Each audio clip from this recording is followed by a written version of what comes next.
તો ચાલો મિત્રો, આજે આપણે ખૂબ જ યુનિક અને ટેસ્ટી એવી પાપડ પૌવાની રેસીપી લઈને આવી ગયા છે. પાપડ પૌવા બનાવવા માટે અહીં આપણે નાયલોન પૌવાનો યુઝ કરીશું. આપણે અહીં નાયલોન પૌવામાંથી જ ચેવડો બનાવી લઈશું. આપણે આ ચેવડો તળવાનો પણ નથી અને ખાવામાં ખૂબ જ ટેસ્ટી, ક્રન્ચી અને હેલ્ધી બને છે.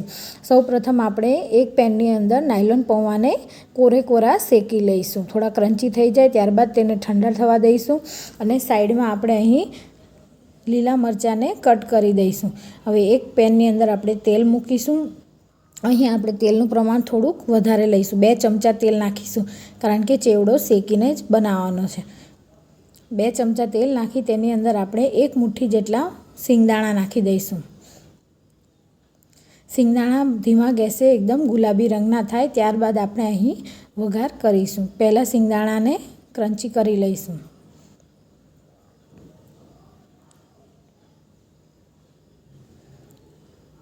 અહીં આપણે પહેલાં લીલા મરચાંનો યુઝ નથી કરવાનો, તો સિંગદાણા સારા નહીં સતળાય. પહેલાં સિંગદાણા સતળાઈ જાય ત્યારબાદ જ આપણે વઘાર કરીશું.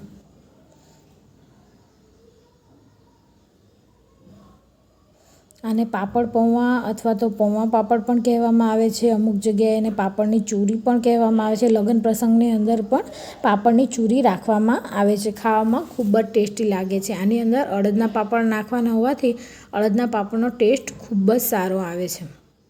હવે આપણા સિંગદાણા સતળાઈ ગયા છે ત્યારબાદ તેની અંદર લીલા મરચાં કાપીને નાખી દઈશું. મીઠા લીમડાના પાન એડ કરી દઈશું. મીઠા લીમડાનું પ્રમાણ પણ થોડું વધુ જ કરવાનું છે. એનો ટેસ્ટ આમાં ખૂબ જ સારો આવતો હોય. અહીં તમે કાજુના ટુકડા એડ કરી શકો છો. કાજુ નાખવાથી પણ ખૂબ જ સરસ લાગે છે. ઘણા લોકો અહીં સૂકા ટોપરાના પીસ કરીને પણ નાખે છે. થોડી હિંગ નાખી દઈશું અને વરિયાળી નાખી દઈશું. હિંગ અને વરિયાળી બે વઘાર આપણો થોડો થઈ જાય ત્યારબાદ આપણે હિંગ અને વરિયાળી બે એડ કરી દઈશું. વરિયાળી પણ તેલમાં મસ્ત સતળાઈ જશે, તેના કારણે તેની ફ્લેવર ખૂબ જ સારી આવશે. હવે આપણે અહીં 1 ચમચી હળદર નાખી દઈશું.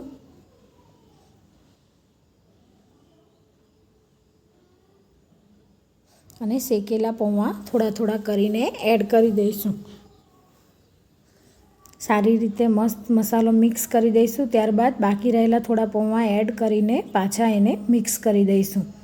આવી રીતે એ થોડા કરીને એડ કરવાથી તે ભાંગશે પણ નહીં અને ખૂબ સારી રીતે મિક્સ થઈ જશે. અહીં આપણે મીઠું નાખી દઈશું. ત્યારબાદ દળેલી ખાંડ એડ કરીશું. વરિયાળી, દળેલી ખાંડ ઓપ્શનલ છે. જો તમને ન પસંદ હોય તો તમે વરિયાળી અથવા તો દળેલી ખાંડને સ્કીપ પણ કરી શકો છો. હવે આપણે બધા જ મસાલાને સારી રીતે મિક્સ કરી લઈશું. પરંતુ જો તમે આ રીતથી એક વખત બનાવશો તો તમને તળેલા ચેવડામાં અને આમાં ખૂબ જ ડિફરન્સ લાગશે. તેમજ તમને આ ખાવામાં વધુ ટેસ્ટી લાગશે. અડદના પાપડને અહીં તમે શેકીને પણ એડ કરી શકો છો.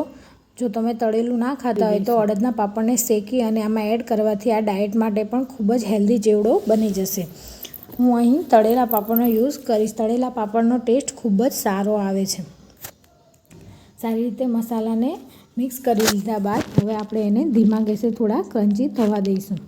અહીં આપણે એને સતત હલાવતા જ રહેવાનું છે, નહીં તો નાયલોન પૌવા ખૂબ જ પાતળા અને સોફ્ટ હોવાથી તે તરત જ બળી જશે.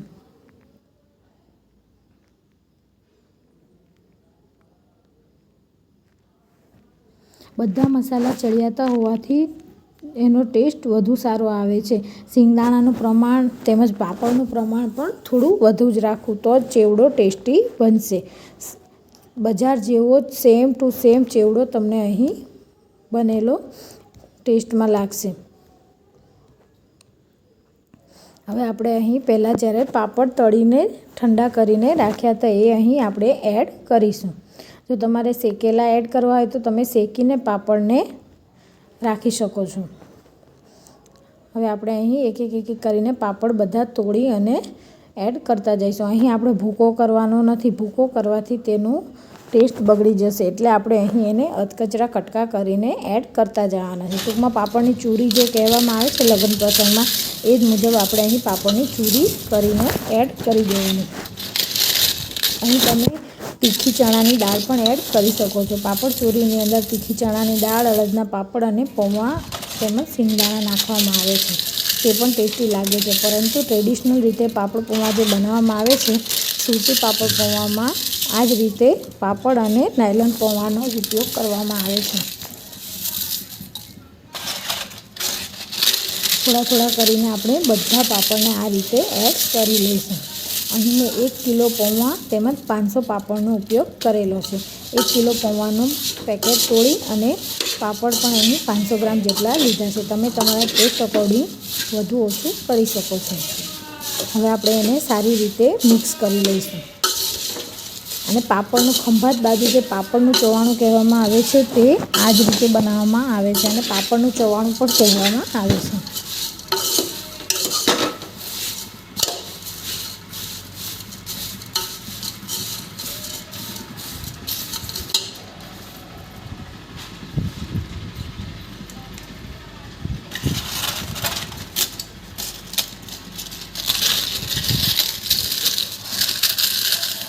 તમને જો પાપડનું પ્રમાણ ઓછું લાગે તો તમે એક્સ્ટ્રા પાપડ પણ આમાં એડ કરી શકો છો.